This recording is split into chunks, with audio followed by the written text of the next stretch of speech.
Alright, I've had it. I'm not picking up seeds from the ground anymore. I'm going right to that bird feeder. Ugh. Oh yeah? Watch this. Ha ha! Hum nom nom nom nom. Got it all. Here's looking at you, smart guy.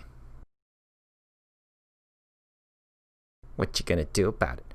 What you gonna do?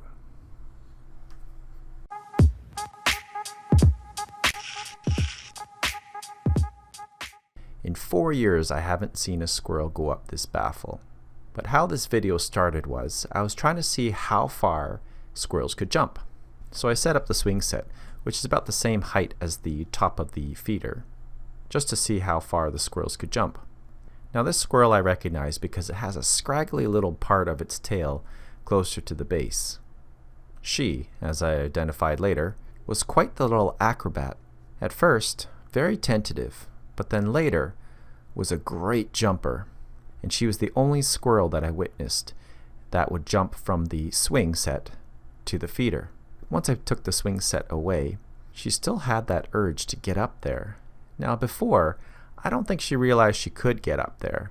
And after tasting the sweet thrill of victory being on top and getting as many seeds as she wanted that back. And when I removed that swing or put it too far away, she just kept trying to go back for more, and that determination got her up that squirrel baffle. The interesting thing is that not all the squirrels were like that. There was that one earlier that got up to the top as well, but just had no interest, even though it was only 3.5 feet away, perfectly within the distance that a squirrel can jump.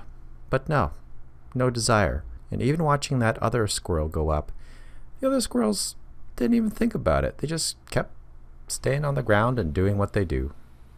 Personality is everything, even in the squirrel world.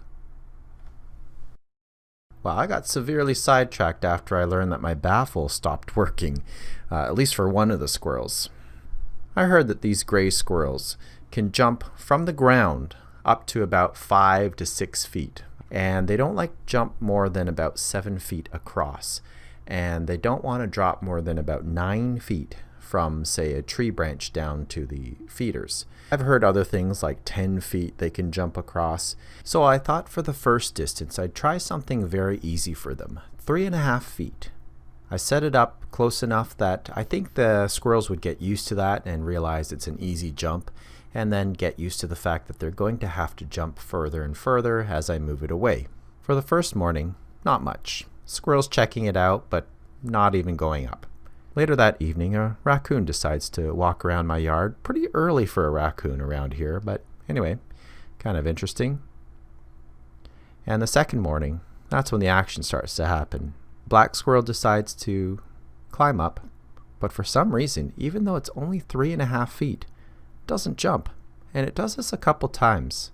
I thought that was really interesting. The temptation, I figure, is right there, but no go for this squirrel. Later that evening on the second day, comes this gray squirrel.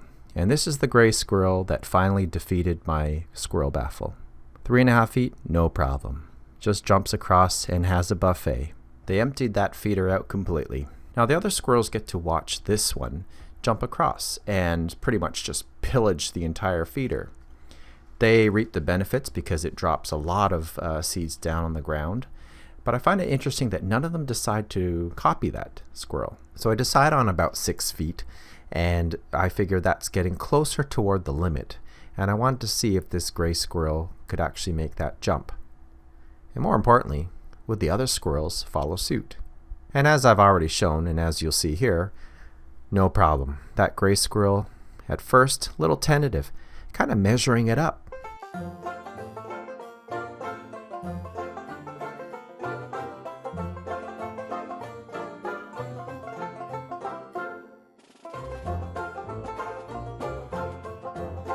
Backs up really quickly and takes the jump. Pretty cool.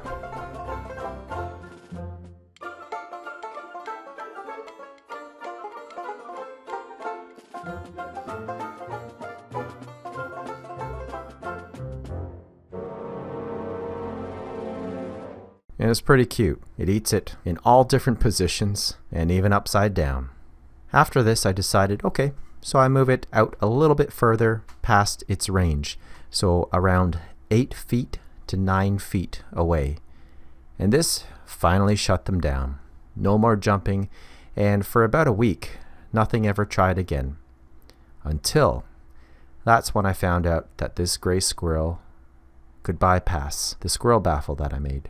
I really think I gave it that taste of being up there, as I had noticed the squirrel before with this little scraggly base on the tail, and after being brave enough, she decided, yeah, I can make it up this, and she did. Now, I think the main problem is that after she's been doing some jumps onto that pole, the pole got kind of bent over to the side, and so the squirrel baffle was not sitting straight up anymore. To alleviate that, what I did was put some sticks on the bottom, just to center the baffle again. And so far, no more problems. That squirrel has not climbed up again, and the feeder remains for the birds.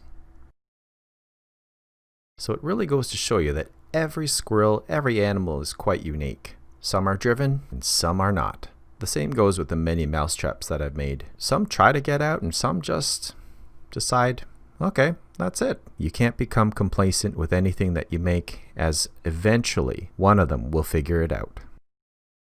Time for the joke of the day.